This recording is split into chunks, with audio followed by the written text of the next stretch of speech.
काय ग, तू काय मला एकदम कच्चा खिलाडी समजते काय?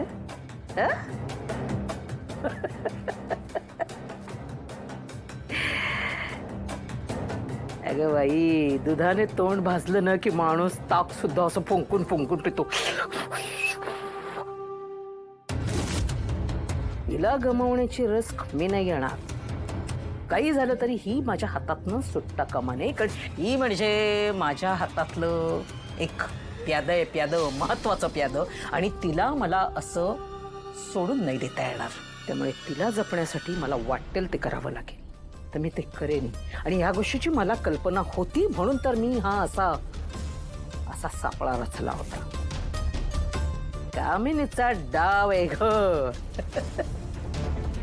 दुसऱ्यांचे जे काही डाव असतील ना, ते निस्तनाबूत आधी करते मी, आणि मग माझा डाव खेळते. ए बाई, कमळ माझी लेख आहे ते तुला कळायला नको म्हणून मी गप्प बसायलोय. नाहीतर तुझं भांड कवाच पडला असतं. समद्या गावाला तुझा खरा चेहरा दाखवला असता. आज मी इथे एका फार महत्वाच्या कामासाठी आलेले आहे. काय काम आहे तुला माहिती? माहिती? हा ग बाई, दुखतंय का? इकडे दुखतंय? तुझ्या मुलीचं नाव, पत्ता सांग सांग सांग, पटकन सांग, मग मोकळी होशील. सांग. माझा जीव गेला तरी मी तुला कमळे माझी लेख आहे ते सांगायची नाही. त्यातच तिचं भलं आहे. हिंगे, मला नेमकं काय वाटतंय की नाही ते असं शब्दात सांगता येईना झालंय. एवढंच कळतंय का माझ्या काहीतरी जवळच माझ्यापासून लांब चाललंय. ह्या नाबांची बी लय आठवण यायला, राहून राहून आजींसाठी बी लय वाईट वाटतंय. कमळे, अगं खरं तू गेलतीस ना त्यांच्या संग बोलायला? होय ग, आजी तेच म्हणल्या. त्या जे काही पत्रकारांसमोर म्हणल्या ते आधीच सगळं ठरलं होतं. कामिनी आजींना त्यांनी आधीच सगळं वचन दिलं होतं. म्हणजे ती कडू आजी सरळ सरळ अन्नपूर्ण आजीसने ब्लॅकमेल करायला? होय ग, मी उद्या सकाळ सकाळ आजींकडे जातो आणि त्यांना भेटतो. होय, तिकडे मी राजन काका सोडून दुसरं कोण आहे त्यांची काळजी करणार?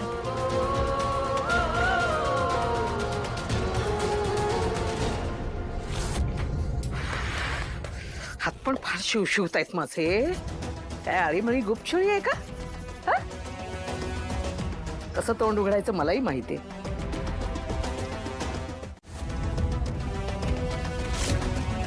बोल बोल ना.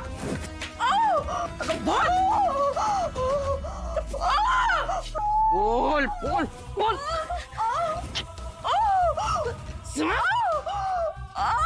बोल, नाव घे मुलीच.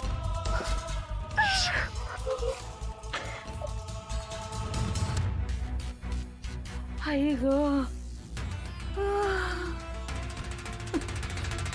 तुला मारता मारता मीच दमले. कुठलं पाणी प्यायलीस ग? तुला मारून माझेच हात दुखायला लागले. तुझं काही तोंड उघडत नाहीये. ठीक आहे, तुला नाही बोलायचंय ना? हा, ठरलंय ना तुझं? कितीही काही झालं तरी मी तुम्हा दोघींना सोडणार नाहीये. आणि आता तर निश्चित नाही, तुम्हा दोघींना संपवणारच मी.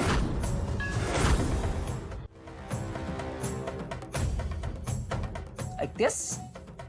जर समजा तू गेलीस, तुझी मुलगी हीच राजनची मुलगी, महाजन कुटुंबातली मोठी नात, महाजन कुटुंबाच्या इस्टेटीची वारस ही ती आहे. हे तिला कोण सांगणार? कोण सांगणार? मग ती बसेल बेवारस फरकटत.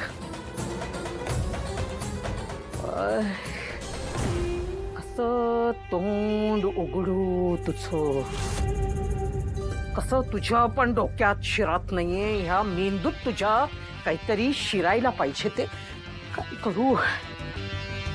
काय करू ग? काय दगड घालू का काय? तुझ्या डोक्यात प्रकाशच पडायला पाहिजे.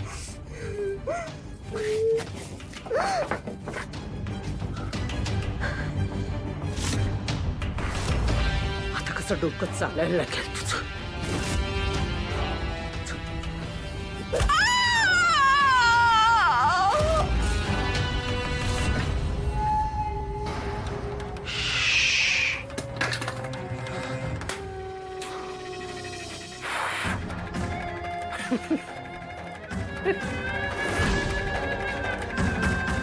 आता पुढची तयारी. कामिनी, इनफ गाईस. काय चाललंय हे? हा काय मला इरिटेट करून टाकलंय. काय बोलताय तुम्ही? माझ्या तोंडावर मला इडियट बोलताय. Can you understand that? आणि मी जे ठरवलं ना ते असं करते. मी बोलले ना मी करणार तर मी करणार. अनुबाळा, तुला हे काम जितकं सोपं वाटतंय ना तितकं सोपं नाहीये. तुला अन्नपूर्णा महाजनची मोठी नात असल्याचं भासवायचंय, कळतंय? So what, it's easy for me. ठीक आहे, मग ते इझी आहे ना. दाखव ना जरा, बोलून दाखव. दाखव प्लीज प्लीज. तुम्ही मला अंडर एस्टिमेट करायचं ठरवलंय का? विसरू नका, Anika Mahajan is the great. मी ठरवलं ना ते करते. उगाच अंडर एस्टिमेट करताय. I just don't like it.